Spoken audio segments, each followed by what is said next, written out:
Ça va Greg? Bah ça va nickel et vous? Bah, ça va très bien, très bien. C'est un plaisir de t'avoir ce soir. Bon, je vois que t'es un petit peu galère avec ta caméra, du coup on a préféré faire ça, j'ai sans la cam. réussi à la faire fonctionner. Ouais bon, c'est pas très grave, t'inquiète pas. L'important c'est qu'on puisse t'entendre et qu'on puisse du coup un petit peu parler de Takacorp. Voilà, Takacorp. Est-ce que tu peux peut-être te présenter Takacorp, voilà pour tout le monde. Yes, bah du coup nous on est un fabricant français de figurines et statues sous licence officielle. On est une assez jeune boîte, hein. La boîte a été créée il y a 2 ans. On travaille sur des licences quasiment full manga parce que c'est ce que l'équipe adore principalement. Jusqu'à aujourd'hui, on a fait surtout des statues en résine, donc vraiment du haut de gamme. Cette année, on lance une gamme un peu plus abordable en faisant des PVC, avec des licences qui parlent assez sympathiques comme Naruto. Et puis voilà, après, on a une page Facebook, Instagram, etc. pour ceux qui connaissent pas. Et y a Renaud qui vient de rejoindre le live. Coucou Renaud. On va parler. Pour ceux qui demandent son Twitch récemment là. Voilà, il est là votre Twitch, de Renaud le gars. Maintenant laissez-moi tranquille. Ah, Renaud c'est le boss. Ah bah il y a Romain aussi.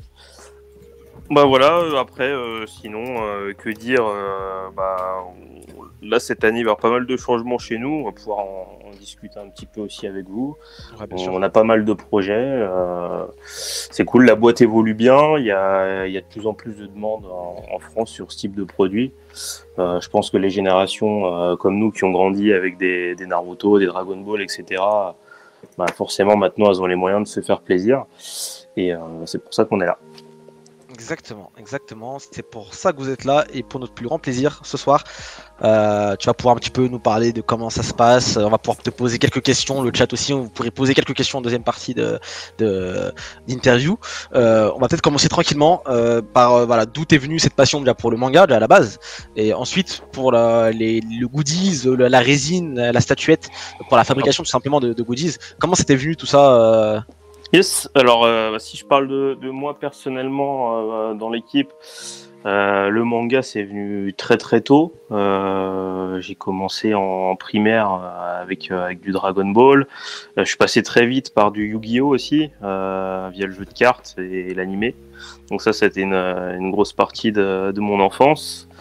Mais le shonen, j'ai vraiment commencé avec Dragon Ball. Après, j'ai un petit peu arrêté, on va dire, en grandissant, et c'est revenu vraiment à l'époque de Naruto, quand ça cartonnait et que bah, à l'école, on parlait tous que de ça, quoi. Donc je m'y suis remis à fond, et puis là, ensuite, j'ai découvert plein de choses, plein de mangas différents, et puis j'ai jamais quitté ce domaine-là. Et j'ai commencé à collectionner, on va dire, avec des petites figurines, peut-être vers 16 ans, des petites figurines, et ensuite des un peu plus grosses. Après, tu grandis, un peu plus les moyens, tu regardes ce qui se fait. Après, j'ai connu, si vous connaissez la marque Tsume, c'est ce qui m'a fait tomber là-dedans, hein, clairement. Je les suivais à fond et je collectionnais toutes leurs statues. Et puis un jour, je me suis dit, bon, Tsume, il y a des licences que j'aimerais voir qui font pas. Comme par exemple Kuroko Basket et Aishil, parce que je suis très manga de sport. Et je me suis dit pourquoi pas tenter, voir si c'est possible de négocier les licences, etc. Parce que vu que je collectionnais déjà, j'étais dans les milieux de collection, j'avais déjà tous les contacts, on va dire, sculpteurs, usines, etc. Donc j'avais toutes les cartes en main pour le faire. J'ai monté un dossier avec 2 amis. On a été voir les ayants droit, et en première licence, on a obtenu quoi? On a obtenu Hunter x Hunter au tout début. Et ouais, franchement, gros coup de chance. Quand on a proposé un projet un peu fou, on leur a proposé de faire un buste taille réelle d'Hisoka. Et personne ne leur avait proposé ça, donc ils ont dit allez go, on tente. Et puis ça a bien marché, quoi. Bah écoute, maintenant que tu nous parles de ça, on va directement enchaîner. Comment ça se passe du coup la négociation avec les ayants droit? Parce qu'on sait que c'est méga compliqué, voilà, les Japonais, etc. Il faut quand même. Est-ce que dans le milieu de la résine, du goodies, sur des licences aussi quand même importantes que Hunter x Hunter, t'as du Hakusho, t'as du Yu-Gi-Oh, t'as des licences très très fortes, yes, du Jump. Et pourtant vous êtes plutôt nouveau dans le milieu. Donc c'est plutôt déjà bravo pour cette licence. Mais comment ça se passe du coup? coup? Comment ça se passe? Alors, pour expliquer concrètement comment ça fonctionne, alors en fait, les licences, elles sont représentées généralement par des agents. Par exemple, en France, nous, on a négocié avec un agent qui représente la licence Hunter pour l'Europe. La chance qu'on a eue à l'époque, c'est qu'il venait tout juste de rentrer les droits, parce qu'avant, c'était directement au Japon. Et bon, il venait de rentrer les droits pour l'Europe, donc il cherchait des nouveaux licenciés. On a un peu bien tombé. Et généralement, c'est comme ça. Il y a un agent pour chaque continent, on va dire. Par exemple, sur Hunter, tu en as un pour les US, tu en as un pour l'Europe, tu en as un qui gère l'Asie. Le Japon est toujours à part, il n'y a jamais le Japon dans les contrats, par exemple, parce que le Japon il gère en direct, c'est eux qui font leurs produits dérivés. Mais généralement, c'est comme ça, c'est délégué par des agents. Après, ça dépend. Quelques rares cas, des fois, c'est directement le Japon, où, par exemple, il n'y a plus d'agents qui représentent les droits, comme sur iShield 21. Ils n'avaient plus d'agents parce que c'est une licence aujourd'hui qui est un petit peu morte, entre guillemets. Il n'y a plus du tout de produits dérivés. Donc on a dû là passer par le Japon. Là, on a signé un contrat en direct avec TV Tokyo, par exemple, pour iShield. Donc ça, après, c'est à nous de faire les recherches, de trouver les contacts. Hein, c'est pas toujours facile. Quand c'est les agents européens, bah, forcément, c'est plus simple. Hein, on parle français ou anglais. Et quand c'est le Japon, là, c'est vrai que c'est un petit peu plus complexe, quoi. Donc, il faut avoir un peu de chance. Par exemple, on avait rencontré certains ayants droit aussi à Japan Expo. Bon, du coup, le fait qu'il n'y ait pas de Japan Expo, c'est un peu chiant. Ouais. Mais il y a pas mal de rendez-vous qui se font là-bas dans les petites salles du haut. Donc ça, c'est vrai les Japs se déplacent souvent pour cette occasion-là. Donc après, c'est comme ça que ça se passe. Généralement, c'est des agents qui représentent pour un territoire, quoi. Petite question rapide, juste parce que tu as parlé d'iShield 21, que vous aviez négocié les droits avec TV Tokyo. C'est-à-dire que tu négocies les droits en fait vis-à-vis de l'animé, du coup? Ouais, c'est l'animé. Alors les produits dérivés, c'est majoritairement sur les animés, parce que généralement, le producteur d'un animé, quand il crée l'anime, il récupère les droits merchandising aussi pour rentabiliser l'anime, parce qu'un anime, c'est pas rentable tout seul sinon. C'est souvent pour ça d'ailleurs qu'on n'a pas, je pense là par exemple, un truc qui me vient en tête, Chainsaw Man. Bon, Jujutsu Kaisen, il n'y a pas encore eu de goodies quasiment, parce qu'il n'y a pas encore de... Jujutsu Kaisen, moi j'ai kiffé depuis un moment, les droits, on essaie de négocier. Alors on a essayé, ça fait 6 mois qu'on est dessus, bon malheureusement entre-temps ça a cartonné et on n'est plus tout seul sur le coup, mais ça fait un moment qu'on négocie, on aimerait bien, il y aura des choses quoi qu'il arrive, si c'est pas nous, ça sera quelqu'un d'autre, mais on est plusieurs sur le coup. Et d'ailleurs, vous expliquer un petit peu ou nous présenter le processus de fabrication d'une figurine, d'une statue? Parce que pour le coup, c'est vrai qu'on les voit vraiment finis à chaque fois. J'aimerais bien aussi qu'on nous parle un peu des inside, comment ça se passe, c'est quoi la première étape? Yes, bah du coup, la première étape, c'est la négo du contrat. Donc, faire une proposition. Généralement, dans ton contrat, par exemple, il y a 2 produits, on va dire. Tu as 2 statuts avec des persos définis. Donc, tu peux pas, par exemple, si tu as mis Gon et Killua dans ton contrat, tu peux pas changer d'avis au dernier moment et faire Hisoka, sinon ils vont te demander de repayer et de refaire un autre contrat. C'est ce qui nous est arrivé, par exemple, sur iShield 21, on a fait un contrat pour faire une statue de Shin et Senna. Au final, on voulait faire une Iruma parce qu'on avait une bonne idée, et ils nous ont dit non, dans le contrat c'est écrit ça, faut faire ça, quoi. Donc, c'est défini directement là. Après, une fois que ça c'est ok, Juste, je te coupe une seconde. Là, par exemple, pour ton truc là ok, vous avez voulu changer de perso, ça se passe comment? Vous êtes forcé de le faire? Vous pouvez changer, mais il faut annuler le contrat. Faut payer quand même ce que vous aviez payé et en plus payer à nouveau pour le contrat. C'est comment? Alors c'est soit tu refais un contrat et tu repayes pour ton perso. De toute façon, t'as pas trop le choix. Ou alors tu peux faire un avenant, mais pareil, tu devras payer pour pouvoir le faire en premier, parce qu'en fait, quand tu signes un contrat, tu dois donner une avance sur les royautés que va rapporter la figurine. Par exemple, imaginons dans le contrat, le taux de royauté c'est 12%, donc tu dois leur donner 12% de toutes les ventes, mais sur ce que ça représente, tu leur donnes une avance à la signature, comme si tu en avais déjà vendu, par exemple, la moitié. Tu vois. Donc voilà. À ce niveau-là, et puis ensuite, une fois que le contrat est défini, nous on travaille sur un concept 2D. Donc là, on dessine, on met nos idées en images sur papier. Une fois que nous, on est OK là-dessus, on envoie ça au Japon. Le Japon, ensuite, ils nous font leur retour sur ce qu'on doit modifier, ou alors ils valident le projet. Mais bon, généralement, ils ont toujours des choses à modifier. Et une fois que ça, c'est OK, là, on passe à la 3D. Donc pareil, même processus, on fait la 3D, on leur envoie les screenshots. Ils nous demandent des modifications ou pas. Et jusqu'à ce que ça soit validé. Une fois seulement qu'on s'est validé, là on peut imprimer la figurine, donc là avec une grosse imprimante 3D. Ça c'est juste le prototype qui est imprimé en résine. Pareil, étape de validation, on envoie les images du proto imprimé à l'ayant droit. Une fois que c'est OK, là, on peut passer à la peinture. Pour passer à la peinture, il faut mouler cette impression 3D dans des moules en silicone. C'est ce qui fait ce qu'on appelle, nous, le cast. En fait, c'est un modèle, c'est le modèle moulé directement sur l'impression. Parce que si on faisait que des modèles imprimés directement avec une machine 3D, ça coûterait beaucoup trop cher, en fait. Ce qu'on fait, c'est qu'on les moule. Donc, c'est des moules en silicone qui, généralement, on peut faire jusqu'à une 50aine de pièces. Donc, sur une production de 500 pièces, par exemple, on va faire 10 jeux de moules, quoi. C'est la différence avec les figurines en PVC, parce que sur les figurines en PVC, c'est un moule en acier qui, lui, est réutilisable à l'infini. Ouais. Ah oui, c'est pour ça que, du coup, il y a ce caractère très limité sur avec très peu d'exemplaires. C'est c'est parce que le moule s'use au bout d'un moment. C'est ça. Okay. Et puis, une résine, ça coûte beaucoup plus cher à produire, aussi, donc on va pas faire des milliers d'exemplaires, quoi. C'est clair, c'est clair. Et vous êtes combien, du coup, à travailler chez Taka Corp actuellement? Alors, nous, aujourd'hui, chez Taka, on est 4. Après, on travaille beaucoup avec des freelances, parce que c'est encore une boîte assez récente. Ouais. Donc, on est 3 potes qui avons lancé la boîte, concrètement.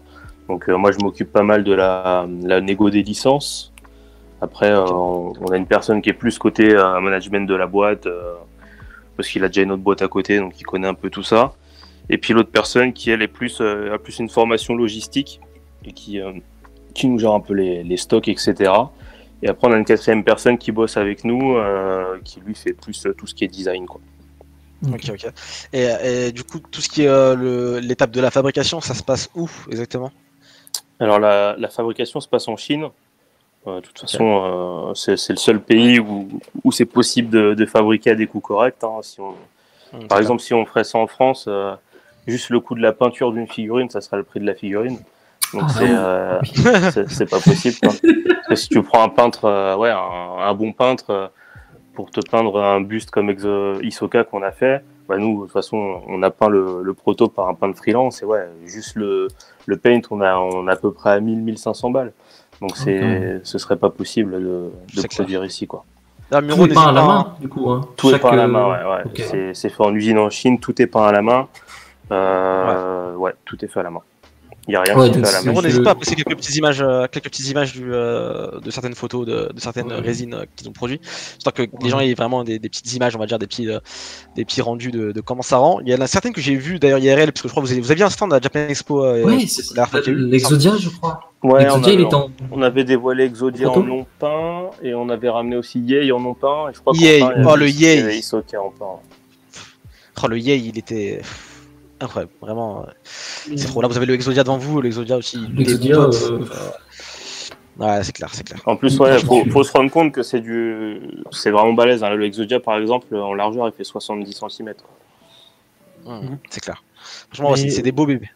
Je voulais demander par rapport justement tout à l'heure au nombre limité de figurines. Est-ce que, je parle vraiment du modèle en tout genre, ça peut être du coup de votre côté aussi du côté de Soumé.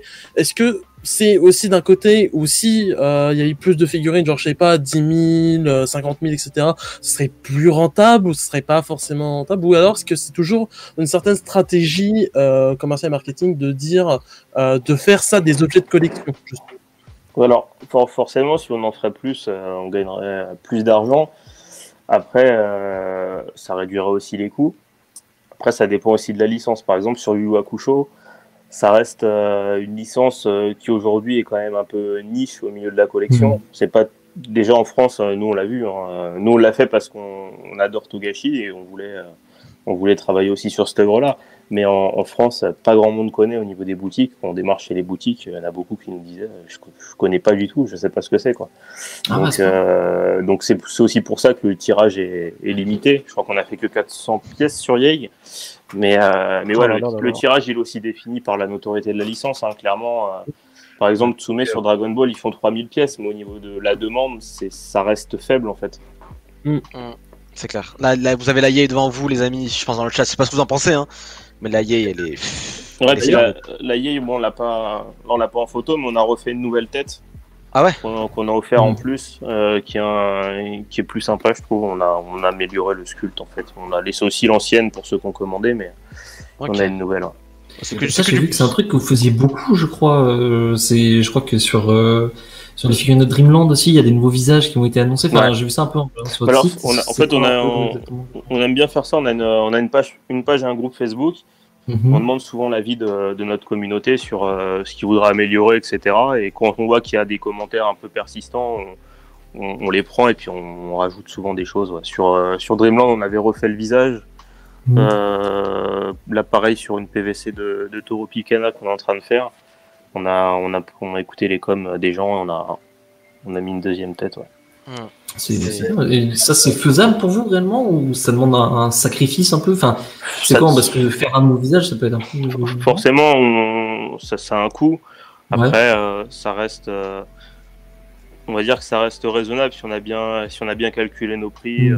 Ça reste jouable de le faire. Après, ça dépend vraiment. C'est s'il y a des commentaires persistants et qu'on trouve que c'est pertinent de le faire, on le fait. Après, si c'est pas nécessaire, on le fait pas quoi. Ok.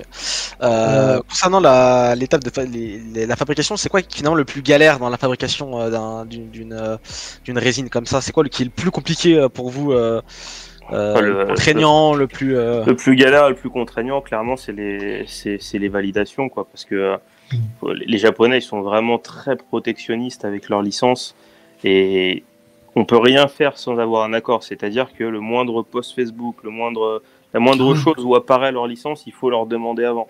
Au début, on savait pas trop. On s'est fait sur le bus Tisoka, en fait, le bus était validé, le proto, etc. Et on est parti l'exposer dans une boutique. Ils ont vu ça. Le lendemain, on s'est fait déchirer parce qu'on leur avait pas demandé en fait. À ce point. Parce que pourtant, ils ont validé le truc. Ouais, mais on s'est fait déchirer. Ils nous ont clairement menacé d'annuler le contrat si ça se reproduisait, etc. Ah oui. Donc les Japs, ils sont vraiment très, très, très protectionnistes. Il faut faire attention. La moindre chose, faut leur demander.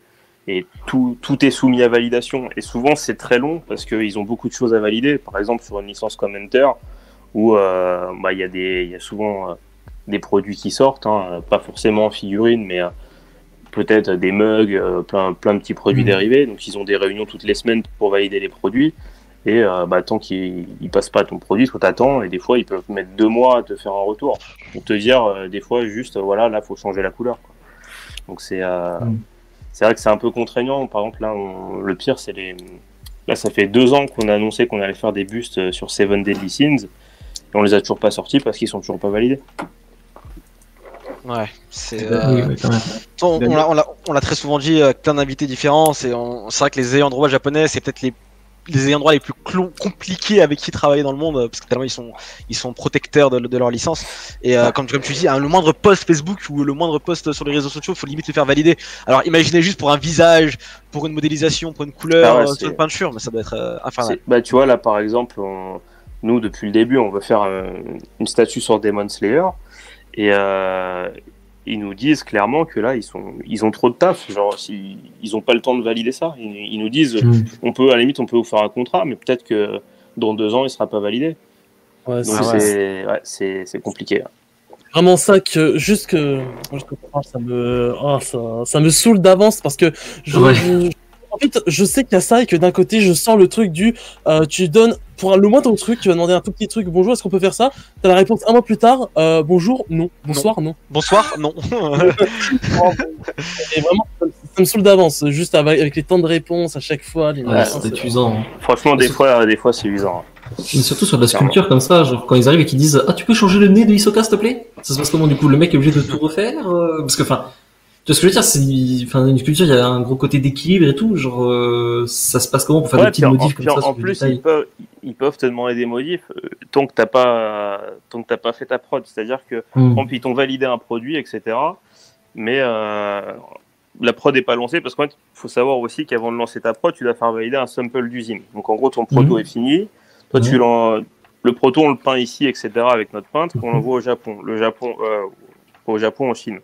L'usine en Chine le copie, nous l'envoie, nous on regarde si c'est ok, ensuite on envoie ce sample au Japon. Et là le Japon, maintenant qu'ils l'ont devant eux, ils nous disent finalement le nez ça va pas, on doit refaire le sculpt du visage. Donc nous, on aura payé un proto, etc. pour rien, en gros. Donc des fois, tu as des coûts qui sont pas prévus comme ça, et c'est vrai que c'est chiant, quoi.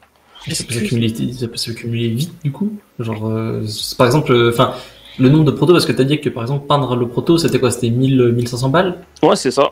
Donc, tu peux faire combien des protos sur une figurine, enfin sur une statue ou un buste? C'est 10 Non, généralement, on va dire que tu as maxi 3 versions, s'ils sont pas trop embêtants. Après, ça peut arriver qu'ils t'en fassent faire plein, quoi. Mais tu vois, c'est là où vraiment c'est un bonheur de travailler sur Dreamland, par exemple, parce qu'on a toutes ces étapes en moins. On va en parler après. Hein. T'inquiète pas, on va en parler après de Dreamland, il n'y a pas de souci. Mais par exemple, avec tous les problèmes qu'on peut rencontrer avec les Japonais au niveau de tout ça, finalement, en moyenne, combien de temps ça te prend entre le moment où ils ont accepté que tu puisses faire la figurine sur tel personnage de telle licence et le moment où elle est disponible à la vente concrètement? Il y a combien de temps qui se... En moyenne, à partir du moment où tu as signé ton contrat et la précommande de ton produit, il y a au moins 1 an et demi, quoi. Ok. Oui. Okay. Une bonne année et demie du coup avant de pouvoir commercialiser. C'est ça. Alors qu'en soi, si on aura des réponses rapidement, en 6 mois, on peut avoir un produit prêt, quoi. Ok, d'accord. Moi, j'ai une question un peu. Vas-y, David.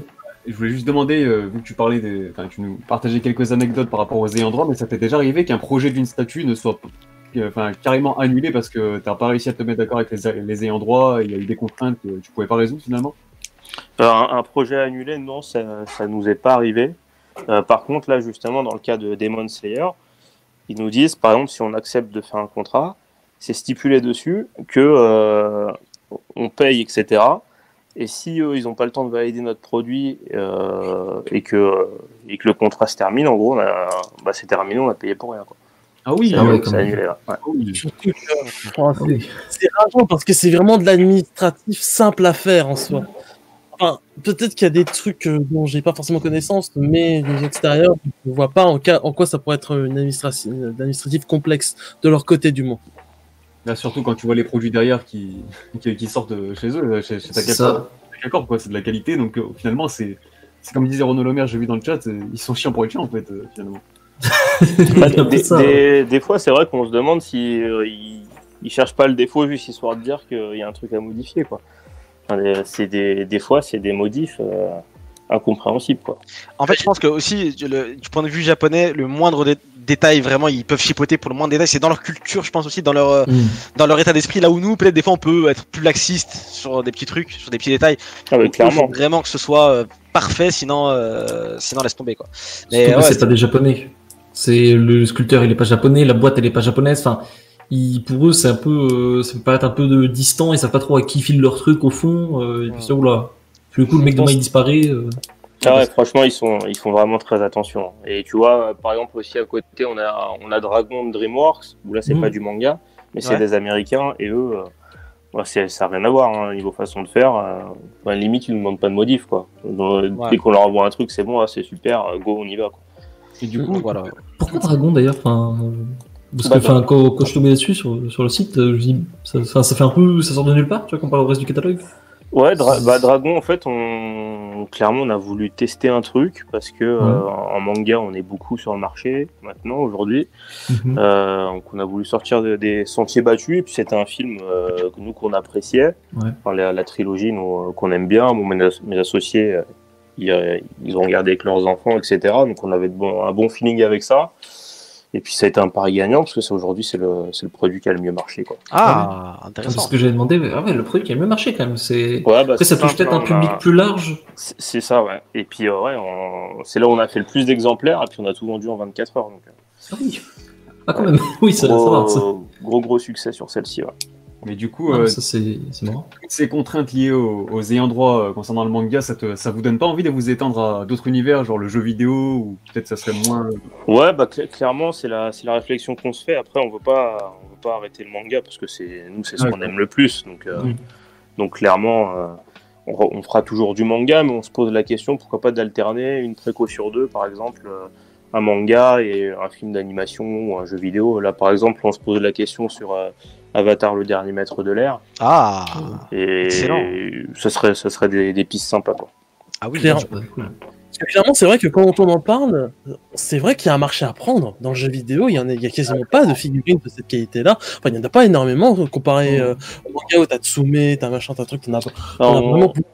En jeu vidéo, t'as First for Figure principalement, donc il fait surtout du Nintendo. Ouais. Après, c'est vrai qu'il y en a beaucoup moins que du manga. Et surtout, je pense que ça doit être beaucoup plus simple de négocier. Surtout, je pense, avec des entreprises comme Ubisoft, où c'est des entreprises françaises, donc allez, hop, bonjour, ça passe direct. Tu vois, pas forcément, parce que on s'est renseigné pour faire du Assassin's Creed. Ouais. Et ils ont pas voulu parce qu'ils font leurs produits eux-mêmes. Oui. En fait. Ça, ils ont déjà leur ligne de prod eux-mêmes. Moi, j'ai une petite question par rapport à tout le truc licence et tout. Pour quelqu'un qui connaît pas trop le truc, déjà, la différence un peu avec les résines, les figurines en PVC, les machins, les trucs, déjà, c'est un peu complexe, peut-être. Et surtout, il y a une histoire de licence. Il y a des figurines qui sont licenciées, il y a des figurines qui sont pas licenciées.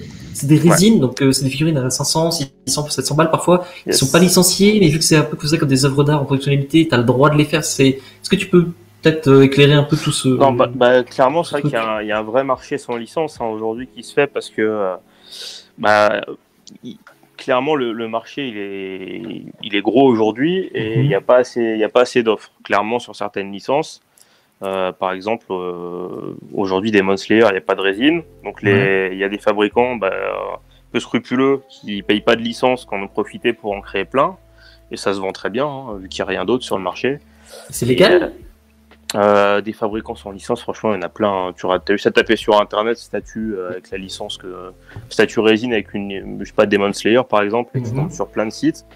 Et étonnamment, ça fait des années et les ayants droit, je sais pas s'ils font des actions contre ça ou pas, mais il y a rien qui se passe, quoi. C'est toujours sur le marché, donc forcément, eux, ils ont des délais beaucoup plus courts et ils arrivent à sortir des prix qui peuvent parfois aussi être plus intéressant et ça c'est un vrai problème aussi, sachant que nous des fois on paye une licence, on attend 2 ans pour valider un produit et puis pendant ce temps là t'en as un qui va te sortir un truc, sauf que lui vu qu'il est basé en Chine, l'ayant droit des fois il peut rien faire contre lui parce qu'en Chine la contrefaçon c'est pas considéré comme ici et puis il y a un gros marché un marché parallèle on va dire de résine sans licence. Ok, parce que je croyais que c'était un truc un peu légal, enfin tu sais que c'est une zone de flou, en fait non, c'est juste des mecs qui sont cachés en Chine et du coup il faut leur... Ouais, clairement c'est ça. Ok, d'accord. C'est clair. Okay. Comment, sinon, oui, ici, je voulais vous poser une question, c'est par rapport à entre le temps où on peut précommander une figurine, enfin un goodies, une résine chez vous, et le moment où on la reçoit, généralement, c'est quoi le délai aussi, parce que ça peut varier d'un... Ouais. Nous, en moyenne, pour l'instant, c'est 1 an. C'est à peu près la norme, on va dire, pour faire la production, valider le sample de prod, etc. Nous, c'est 1 an. Ouais. Après, plus rapide ce sera plus rapide sur Dreamland, par exemple. Ouais, j'imagine. Je t'en parle justement, peut-être faire un petit point sur Dreamland, parce que c'est le truc qui m'a étonné un peu. Pourquoi Dreamland? Comment Dreamland? Dans quelle mesure Dreamland? Comment ça s'est passé? Parce que Dreamland, en fait, c'est juste que la team, on est ultra fan. Nous, Dreamland, c'est parti de notre top manga et largement, quoi. Ouais. Et on s'est posé la question. Au début, on savait pas trop parce que ça reste connu qu'en France, etc. On est sur du produit assez cher. Donc, on s'est posé la question. On a contacté Renault. Renault, lui, il était chaud. Clairement, le feeling est bien passé. Donc, je pense qu'avec Renault, tout est une question de feeling en fait. S'il te sent bien, ça va. Donc c'est bien passé, on l'a rencontré avec Roro à la Japan Expo, on a passé une soirée avec eux et puis c'était top. Donc derrière on a fait le contrat avec Pika, etc. Au début on s'est juste dit que ça allait être un kiff, tu vois, on s'est dit on mettra ça entre 2 grosses licences, entre 2 trucs qu'on vendra bien, comme ça au cas où on se plante, ce sera pas trop grave. Et puis au final, carton, on met la préco en ligne, au bout d'1 heure on en a vendu 100, on était choqués. Même pas, au bout de 20 minutes je crois qu'on avait vendu 100. Ah, il y a une commune Dreamland, crois-moi, ils sont à fond derrière. Ouais, franchement, un truc de fou. Honnêtement, Aujourd'hui, Dreamland, ça va être vraiment une de nos licences fortes. Par exemple, ça c'est beaucoup mieux vendu que du Yu Hakusho. Ah oui, donc d'accord. Ça doit être clair. Vraiment, vraiment grosse surprise. On est très content et c'est une licence qu'on va travailler à fond. Monsieur Renaud, avez-vous un petit mot à dire dans le chat? Je vous vois dans le chat, monsieur. Si vous voulez dire quelque chose, monsieur le maire, allez-y, n'hésitez pas. Mais... C'est mignon. J'espère que ça va être un vrai plaisir de pouvoir se dire, enfin, qu'on peut faire quasiment n'importe quelle licence, mais que vous pouvez permettre de faire des licences comme Dreamland justement, qui sont pas aussi connues que Cadence, etc. Enfin, Dreamland, ça fait 15 ans que ça existe maintenant. Il y a une communauté de ouf derrière. Honnêtement, c'est ouf, on se rend pas compte, hein, mais il y a vraiment une communauté. Et la communauté qui suit Dreamland, en fait, elle veut tout ce qui sort de Dreamland. Bah ouais. C'est un peu souvent. D'accord, il y a un truc comme ça. Les mecs ils vivent pour Dreamland. Vraiment, il y a des personnes qui collectionnent même, par exemple, qui vont rechercher les ex-libris qui avaient été offerts à la Japan Expo 2009, des trucs comme ça. Vraiment, c'est fou, quoi. Et il y a vraiment beaucoup de fans de Dreamland. On se rend pas compte, mais... Si, on se rend compte, t'inquiète pas. On s'en rend compte régulièrement ici. mais tu vois, par exemple, je pense que si on compare avec Radiant, malgré que Radiant est un animé, je pense qu'il y a beaucoup plus de fans de Dreamland. Je pense aussi. Bah après, c'est plus vieux aussi, Dreamland, tout. En France, ça devient un peu une institution, c'est le porte-étendard du manga français et compagnie. Donc... Ouais, mais après... Mais oui, c'est clair que ça reste... clairement, après, l'histoire est quand même géniale, quoi. C'est un univers infini. Moi, je pense que le manga, un jour ou l'autre, il percera à l'étranger. C'est pas possible que ça reste qu'en France comme ça. L'histoire, on sait qu'elle plaît parce qu'aujourd'hui, il y a une grosse commu derrière. D'ailleurs, tu parles de l'étranger. Est-ce que c'est quoi un petit peu les pays que tu touches avec Takacorp? Est-ce que c'est beaucoup français le public que tu touches ou est-ce qu'il y a d'autres pays?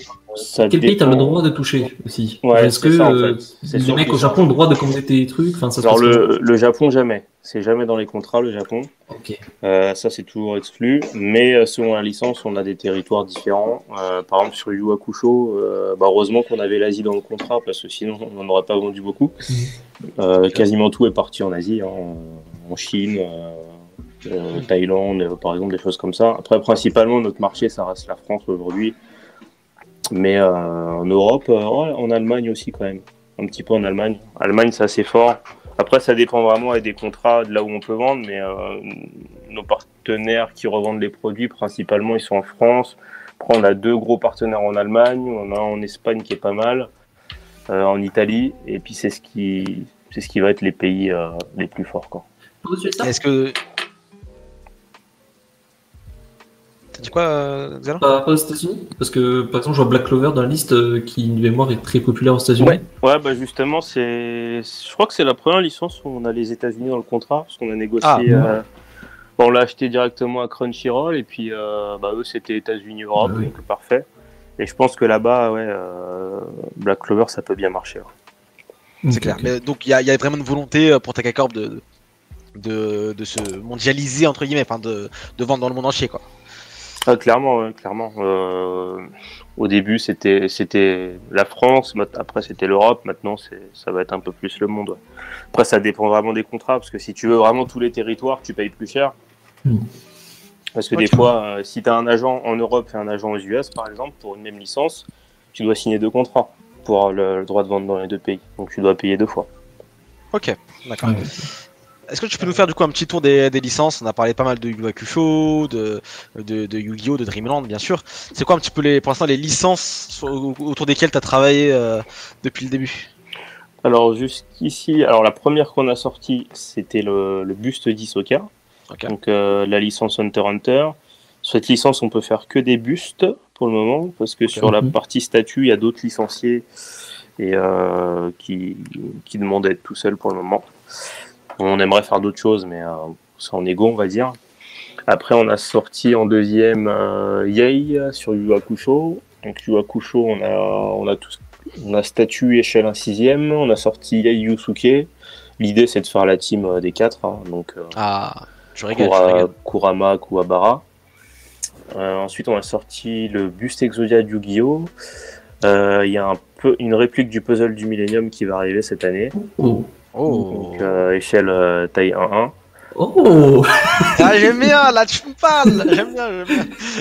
Indication de prix peut-être. Ouais, justement, là, c'est pareil, c'est un test, un peu une nouvelle catégorie de produits. Là, c'est une réplique, clairement. Et on aimerait que ça soit plus abordable que les statues. Dans l'idée, on voudrait être autour des 200 €. Ok. Est-ce que ce serait avec les pièces détachées ou en un bloc? Si avec les pièces détachées, si les pièces détachées, par contre, c'est un truc de ouf. Ah, ça sera en un bloc, je pense. Niveau coût, vu qu'on veut être, on va être bien placé, ça sera en un bloc, avec un petit support pour le poser, quoi. C'est cool ça. Ok. Donc sur Yu-Gi-Oh, on a fait ça. Sachant que sur le contrat, il nous reste un buste de Hatem. Et on aimerait faire des statues sur Yu-Gi-Oh. Donc à voir. Là, on voit avec l'ayant droit ce qui est possible de faire. Ensuite, on a sorti quoi après Exodia? Je crois que c'était Asmodeus de Dreamland. Donc Asmo. Sachant que sur Dreamland, on a les résines et les PVC. On va développer une nouvelle gamme, la plus abordable. L'idée, c'est de faire des figurines à moins de 100 €. Donc forcément, ça sera du PVC. On a dévoilé d'ailleurs le Taureau Picana qui va sortir. Sur Dreamland, d'ailleurs, ça sera sur la PVC, ça sera un financement participatif, un crowdfunding sur la plateforme Ulule. Il y aura pas mal de petites contreparties sympas qu'on est en train d'élaborer avec Renault, justement. Donc on est en train de voir des porte-clés, des mugs, plein de petits trucs cool. On a fait quoi d'autre après? Dragon, mais ça c'est pas du manga. On a annoncé là on a un statut Kuroko Basket qui devrait arriver sous peu, qui a bien avancé.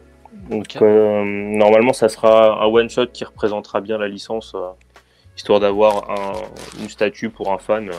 Je pense pas que Kuroko tu mettes 500 € dans 5-6 statues, quoi. Une seule qui représente la licence, c'est bien. Donc clairement ça sera Kuroko et Kagami. La statue, ça sera l'ombre et la lumière. On a Aeshield aussi, qui avance bien. Donc là, on est sur le 3D. Ça sera Shin contre Senna. Aeshield, par contre, je pense pas que ça sera un one-shot. Parce que c'est vraiment une licence coup de cœur. On risque de faire d'autres choses. Notamment Iruma, qui nous plairait bien. Ah oui. Il y a un public pour Aeshield, tu penses? Je suppose que si tu me dis ça, c'est que tu penses que oui, mais on l'espère. En tout cas, c'est vraiment une des licences qui a fait le plus réagir quand on a annoncé sur notre page. Je pense que c'est surtout dû au fait qu'il y a tellement rien sur cette licence que les gens sont vraiment intéressés, parce que même ne serait-ce qu'une petite figurine PVC à 50 € sur Aeshield, ça n'existe pas. Il n'y a rien du tout en fait.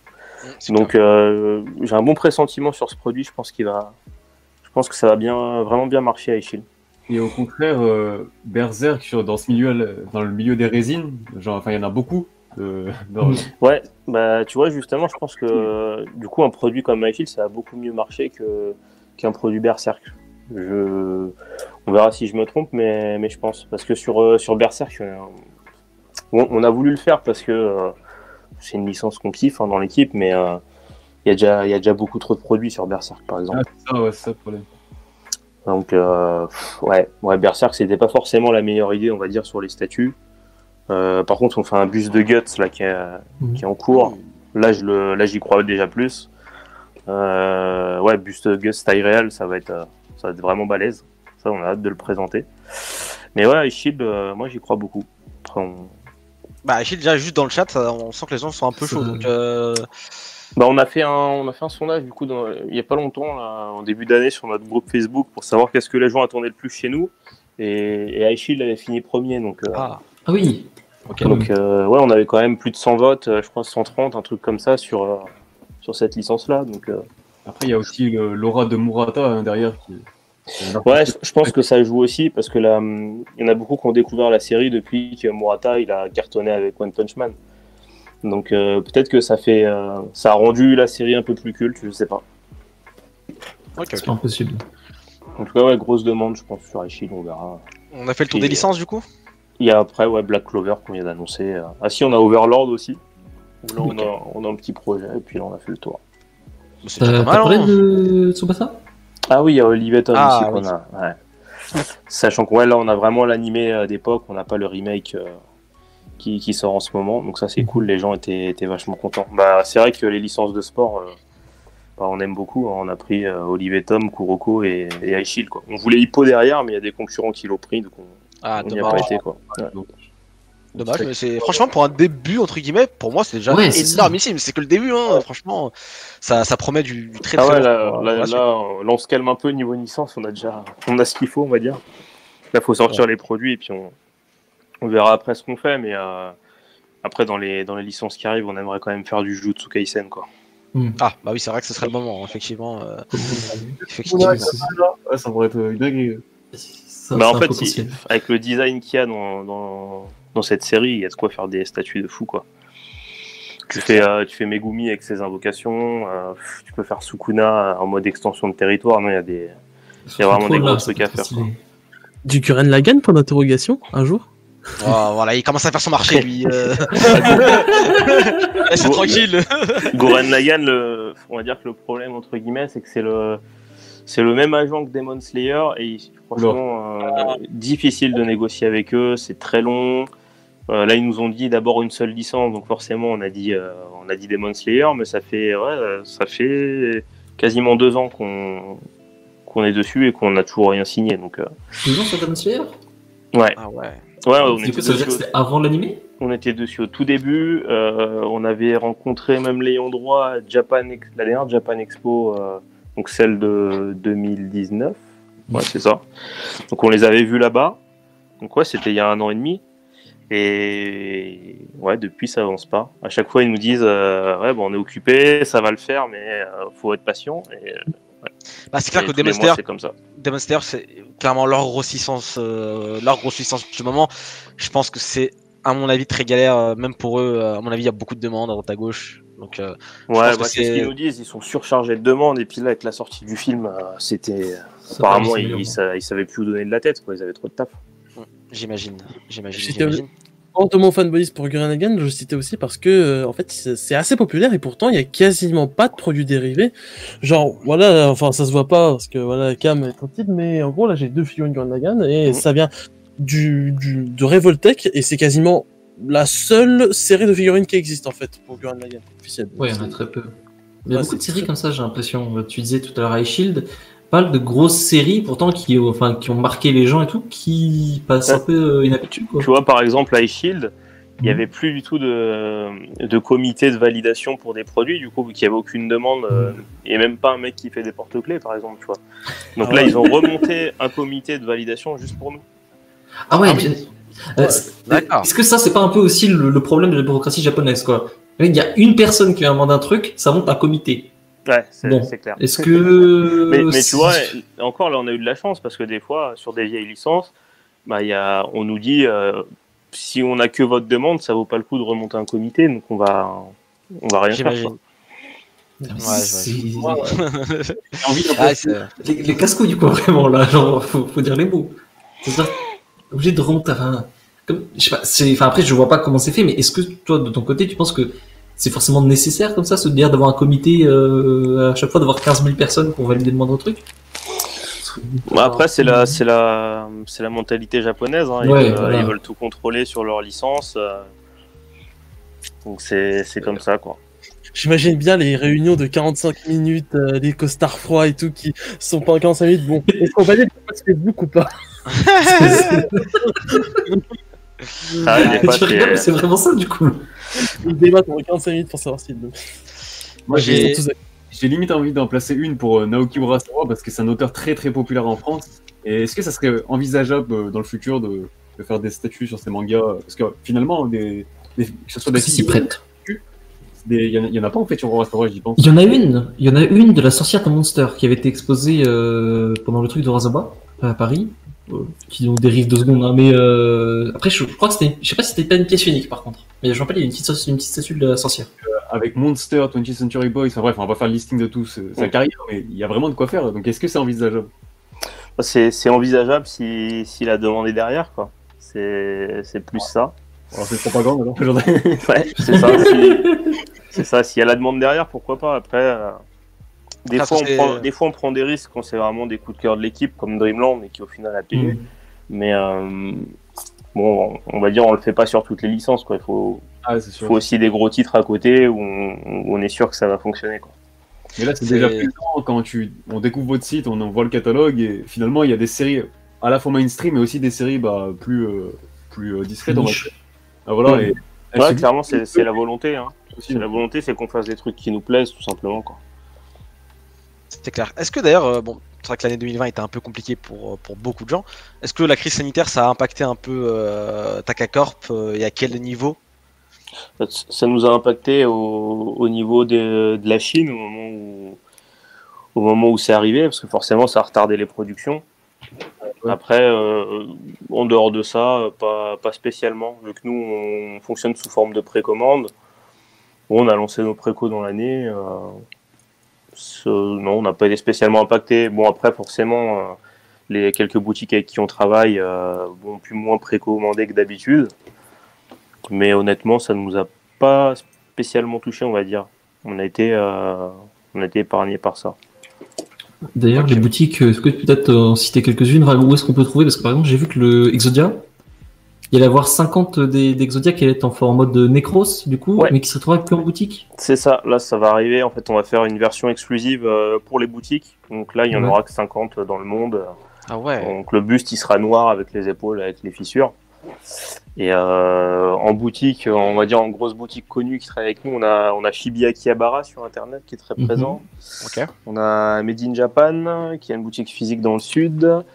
On a Mangarake là en région parisienne.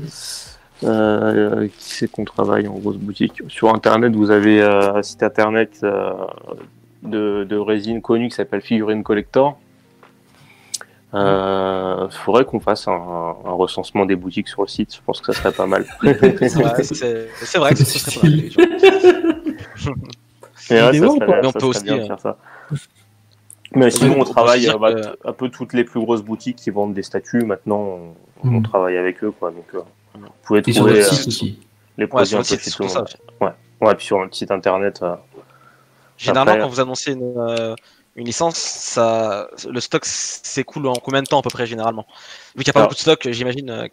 Tout dépend de la licence. Hein. Par exemple, sur Yu Hakusho, ça peut être un petit peu plus long, mais si on prend en exemple la Dreamland, en 1 heure, on n'avait plus rien. La Dragon, c'était 24 heures. Tout dépend du produit. Il y en a d'autres, ça va être 1 semaine. Il y en a, ça va être 1 mois. Ça dépend de la demande qu'il y a autour du projet, quoi. Okay. Après, ça dépend de la licence surtout. Parce que si on fait des licences un peu moins connues, ça va être un petit peu plus long. Mais généralement, on va dire, il faut pas mettre trop longtemps à se décider, quoi. Ouais, j'imagine bien. Les amis, si vous avez quelques questions dans le chat, c'est le moment ou jamais. Tant que Greg est avec nous, mais super intéressant, vraiment. Ouais, exactement. C'est depuis tout à l'heure, j'écoute d'une oreille attentive, parce que c'est pas tous les jours qu'on a toutes ces informations, donc très très cool. Une figurine de Noragami, point d'interrogation, en projet. Bon, après, on n'est pas non plus là pour faire toutes les licences, les amis. Je tiens à vous le rappeler, ça sert à rien. À chaque fois.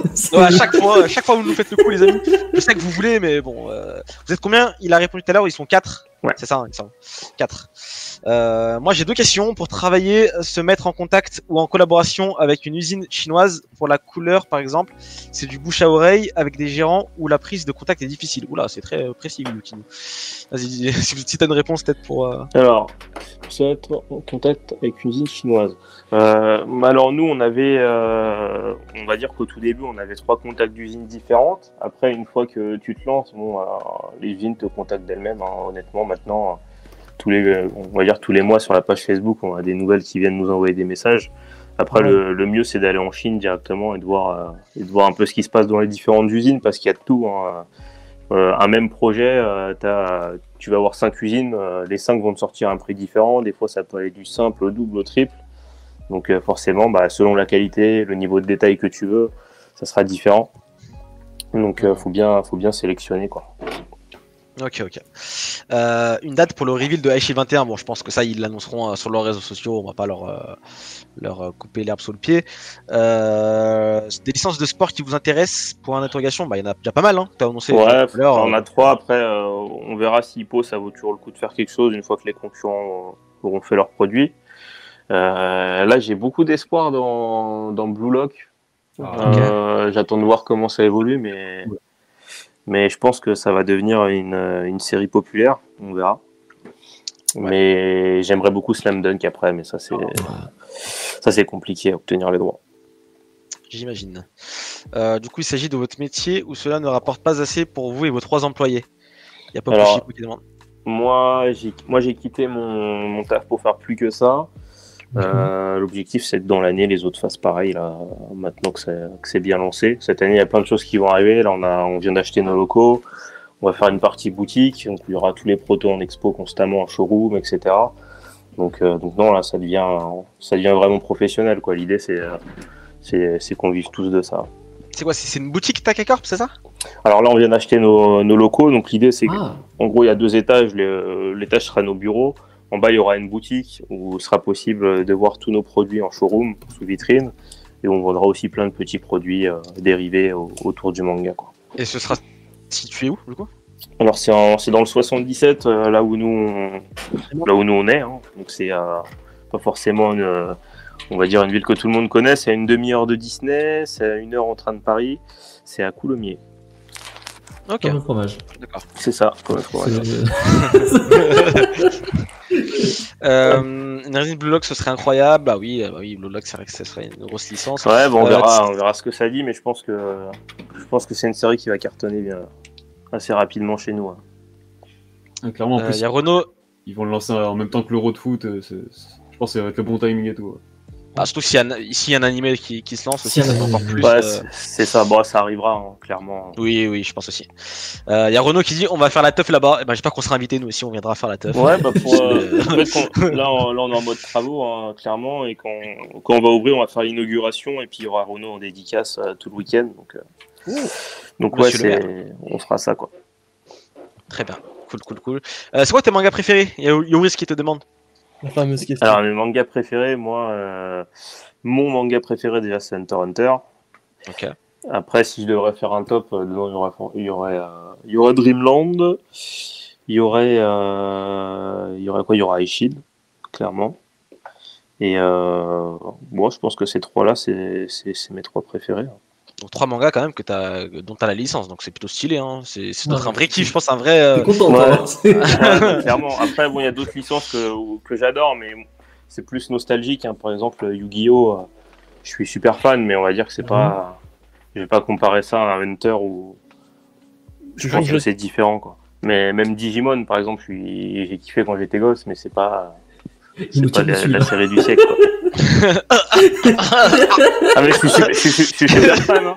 Je suis super fan. Hein. Là, derrière moi, j'ai la figurine de Wargreymon en black là. Oh, j'adore Digimon. Hein.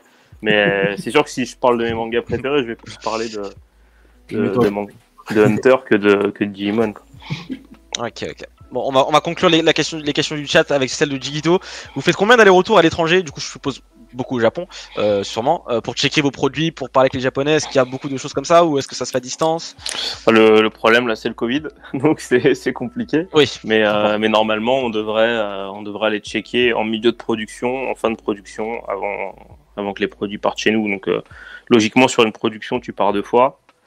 Et puis après, pour négocier des droits, jusqu'ici, on n'a pas eu besoin d'aller là-bas. Mais je pense qu'à l'avenir, ce sera peut-être nécessaire pour débloquer peut-être des droits qui sont compliqués à obtenir ici, quoi.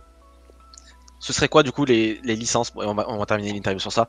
Les licences de rêve, voilà, le truc que tu veux faire à tout prix dans un futur, pas forcément pour demain, mais c'est quoi les... La licence de rêve, c'est clairement Dragon Ball, mais c'est chaud. C'est chaud. L'autre rêve, ça serait Pokémon, mais ils arrêtent pas de nous dire non. Oh là là, dommage. Pokémon, c'est compliqué.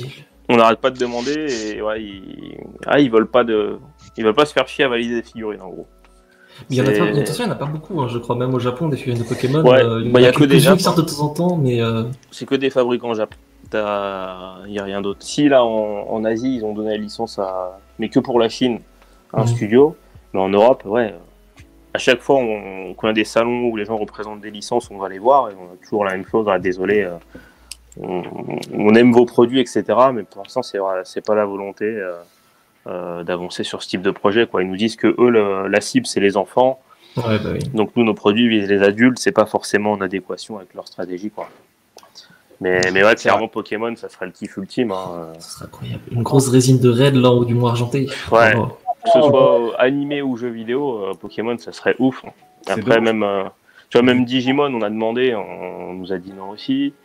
Enfin, après, ouais, non, les deux plus grosses licences qu'on voudrait, ça serait Pokémon et DBZ, mais des licences qu'on aura peut-être jamais, on sait pas. Bon, Pokémon, c'est dommage parce que ça pourrait être une offre complémentaire, là, justement la vôtre. Vous visez plus les adultes, eux ils visent les enfants. Clairement, c'est ce qu'on leur a dit. On leur a montré qu'il y avait plein de projets sans licence qui se faisaient, qui se vendaient. Et non, ils veulent pas, quoi. Donc c'est dommage, parce que Pokémon, c'est infini, en fait.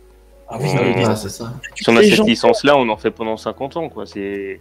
Les statuts de légendaires, mais oui, mais c'est inépuisable. C'est inépuisable. T'as les personnages, t'as les Pokémon, t'as les personnages jeux vidéo et animés. Enfin, c'est... Ça se vendrait comme des petits pains. Ça serait ouf. Ça serait ouf. C'est frustrant. C'est vraiment frustrant, parce que Pokémon, il y a un potentiel, mais... Ouf, infini, quoi. C'est clair. Aussi une dernière question, parce que je voulais t'en as parlé brièvement tout à l'heure, je voulais te demander, et on va conclure avec ça. C'est par rapport aux gammes de figurines que vous proposez. Du coup, tu veux proposer des figurines un peu moins chères, parce que là, c'est vrai que c'est des résines qui coûtent très facilement 400, 500, 600 euros, 700 euros. Est-ce que du coup, il y a une volonté du coup à l'avenir de aussi peut-être de développer une gamme moins chère en dessous des 100 euros ou dans la centaine? Ouais, c'est vrai que tout à l'heure, je vais commencer à en parler. En fait, on s'est rendu compte qu'il y a beaucoup de gens qui nous suivent et bon, qui n'ont pas forcément les moyens d'acheter nos produits. Donc on a décidé de lancer une nouvelle gamme cette année. Donc sur cette gamme, l'idée c'est d'être sous les 100 euros principalement. Hein. Par exemple, là sur Dreamland, la Tauropicana, normalement elle sera autour des 90 euros. Et on a pris aussi Captain Tsubasa sur cette gamme. Donc là on a Olivia Hatton et Mark Landers qui sont en cours. Donc là l'idée pareil c'est d'être autour des 80 euros. On a pris quoi d'autre comme licence sur cette gamme? On a Dragon DreamWorks et puis on a pris Naruto aussi, mais Naruto on pourra pas être en dessous des 100 euros parce que il y avait déjà des licenciés sur cette gamme, donc on a dû aller sur une gamme légèrement supérieure. On sera plus autour des 150 euros et il y aura 2 persos par figurine. On va faire tous les duos de l'Akatsuki en fait. Oh, très stylé ça. Donc ouais, c'est vraiment une gamme qu'on veut développer. Sur des licences forcément qui seront populaires, parce que pour faire une PVC, clairement, il faut que tu vendes au moins 3000 exemplaires, sinon t'es pas rentable. Parce que pour rentabiliser le moule en acier qui coûte une fortune, on va dire que c'est la norme. Et ouais, c'est une gamme vraiment qu'on veut développer et qui sera vraiment pensée comme quand on fait des statues, c'est-à-dire que ce sera pas un perso sur un petit socle noir et rien d'autre, quoi. Ce sera avec un décor tout le temps, vraiment des figurines développées. Ah, c'est bon ça. Ok, très bien. Eh ben écoutez, je pense qu'on peut conclure tranquillement l'interview avec Greg de Takacorp. Merci beaucoup Greg, merci beaucoup d'être passé. Merci à vous, c'était sympa de me recevoir. Ouais, donc on peut bien sûr suivre Takacorp sur tous les réseaux sociaux. Facebook, je crois surtout. Ouais, Takacorp Studio, c'est le même nom partout. Instagram, Facebook principalement, Twitter, c'est vrai qu'on met pas trop à jour parce qu'on connaît moins, mais il faudrait que s'en occupe. Mais principalement Facebook, Insta. Je devrais quand même t'investir sur Twitter parce que je pense qu'il y a aussi une communauté très forte là-bas. Faut qu'on s'en occupe. Après, c'est vrai que nous, on a notre commu qui est principalement sur Facebook parce qu'on a tous nos groupes de collectionneurs qu'on connaissait qui sont dessus. Ouais. Mais il faut qu'on s'occupe de Twitter. C'est vrai qu'il y a beaucoup de... Enfin, juste un visiteur avant qu'on passe à la suite. Il y a beaucoup de... Tout ce qui est figurines et tout, des gros groupes de collection, de figurines, machin, il y a carrément des trucs qui annoncent leurs figurines que sur Facebook, sur des groupes. Enfin, c'est... Ouais, Facebook, il y a toute la commu collection, clairement, elle est quasiment dessus. Il y a, en fait, c'est un peu con, mais là, Facebook, c'est un peu le réseau social des vieux aujourd'hui. Hein, et on a tous grandi aujourd'hui, on a tous plus de 20 piges. Et voilà, après, les jeunes, c'est vrai que c'est plus Twitter, Insta, mais ouais, on va dire que nous, notre cible, elle est plus sur Facebook.